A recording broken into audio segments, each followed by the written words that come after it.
રાજકોટ મહાનગરપાલિકા સંચાલિત સ્માર્ટ સિટીમાં અટલ સરોવરની અંદર આપની વાત સાચી છે। છેલ્લા 10-12 દિવસથી ફુવારા બંધ છે।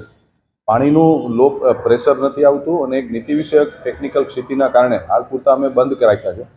પરંતુ આપના માધ્યમથી હું જરૂરથી ખાતરી આપું છું કે થોડા સમયની અંદર વિધિન 1 વીકની અંદર આ ફુવારા અમે લોકો ચાલુ કરશું, કારણ કે હવે સમર આવ્યું છે, બાળકોને વેકેશન ચાલુ થાય છે અને ગુજરાતનું એક નમૂનેદાર રાજકોટ મહાનગરપાલિકાના ભારતીય જનતા પાર્ટીના શાસકો દ્વારા અટલ સરોવરનું નિર્માણ કરવામાં જ્યારે આવ્યું હોય ત્યારે બાળકો અને પરિવારજનો સાથે ત્યાં મજા અને આનંદ લઈ શકો એના માટેનું આખું પાર્ક બનાવવામાં આવ્યું છે। થોડા જ સમયની અંદર અમે અટલ સરોવરની અંદર પાણીનો જે ફોર્સ છે, ફુવારા માટે જે ફોર્સ જોઈએ એટલો પૂરતા પ્રમાણમાં ફોર્સ નથી। સરોવર ભરેલું છે પણ જે ફાઉન્ટેનને જે ફોર્સ જોઈએ એ ફોર્સ પૂરતા પ્રમાણમાં પાણી નથી મળતું, પરંતુ એ ટૂંક સમયની અંદર જ એ પણ શરૂ થઈ જશે। ફુવારા મહત્વનું આકર્ષણ છે, પછી સરોવર મહત્વનું આકર્ષણ છે, ત્યાં પાર્ક પણ સરસ છે, ગાર્ડન સરસ છે।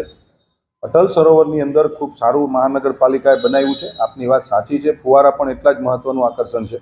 મેં જેમ આપને કીધું એમ થોડા જ સમયની અંદર પાણીનું જે પ્રેશર જે નથી આવતું એ પ્રેશરનો ઇસ્યુઝ છે એ સોર્ટ આઉટ કરી અને અમે લોકો રાજકોટની પ્રજા સમક્ષ ફરી પાછા ફુવારા ચાલુ કરશું। ફુવારા એકચ્યુઅલી ચાલુ જ હતા પણ ક્યારેક ફોર્સના પાણીના કારણે એ સ્ટોપ થઈ જાય છે, પરંતુ આ વખતે હમણાં વધીને 1 વીકની અંદર અમે સોર્ટ આઉટ કરી નાખીશું।